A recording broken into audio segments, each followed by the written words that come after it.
Flooding is devastating, and as a lecturer of geography at Oxford University, I want to assess the scale of the threat to Britain.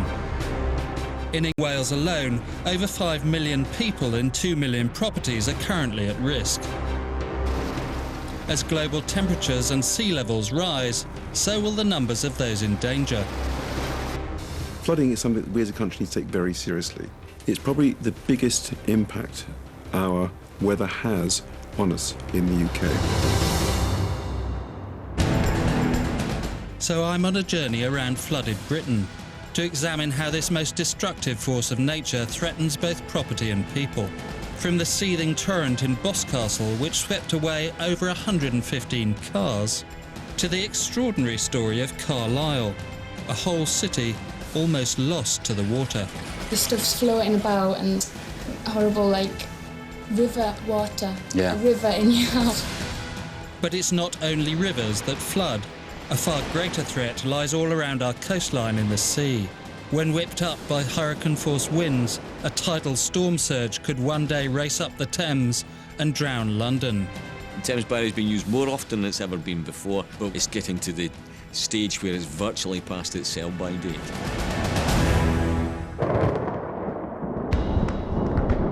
One of the most dangerous and destructive forms of flooding is the flash flood. It can come to your town, apparently from nowhere. Within minutes, what seems like just a heavy rainstorm can turn into something that's actually very dangerous. In just a few hours, sewers can overflow and rivers burst their banks, causing misery to homeowners like these. Caught in a storm like this, it's tempting to take cover in your car. Oh, that's better. Although actually it's probably not. I potentially made a fatal error. In floods, more people drown in their cars than anywhere else. It takes just 2 feet of water to sweep a car away, and once it does, there's virtually nothing you can do.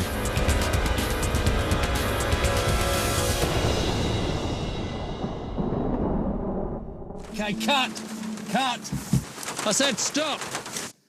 Well, as you can see, we were cheating. This was just a simulated flash flood experience, but that was bad enough, I can tell you. This research tank at HR Wallingford can only give you a fraction of the power and energy of the water in a real flood. This dramatic footage taken in Turkey shows how in reality being caught in your car can be a matter of life or death. Amazingly, this woman survived, but she was incredibly lucky.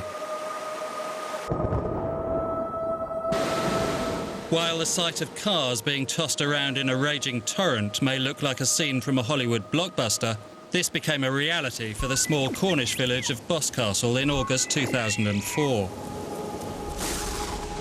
This was one of the worst flash floods Britain has ever seen.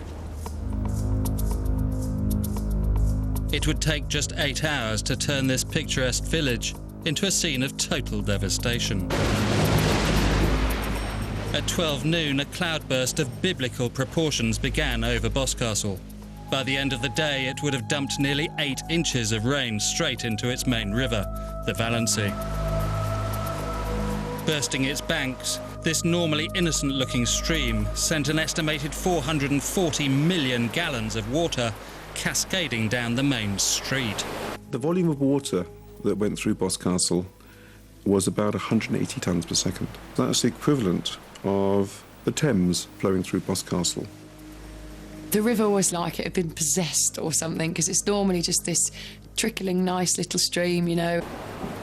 People were lining the riverbanks, visitors, locals.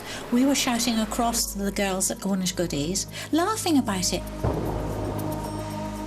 But these pictures are no joke. As I reviewed the footage taken that day, I couldn't believe what I was seeing. Oh, is that a tree? That is a big tree. By 3:45, the river had burst its banks and overwhelmed the car park at the top of the village. As the first of many cars were swept down the main street, it was obvious that a major disaster was unfolding. The cars were hitting the end of the building and they were just bouncing off like little toys.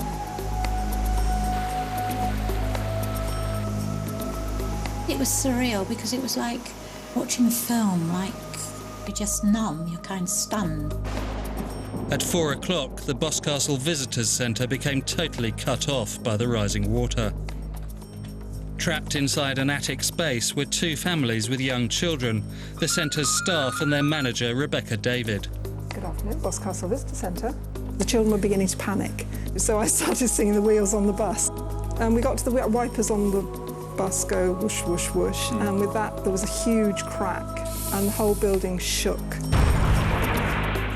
A huge tree had destroyed 2/3 of the building. Miraculously, the only part that remained was the small section of roof that Rebecca's party, including the children, were now clinging to. Luckily, the way the roof fell, the slates fell down and so protected us.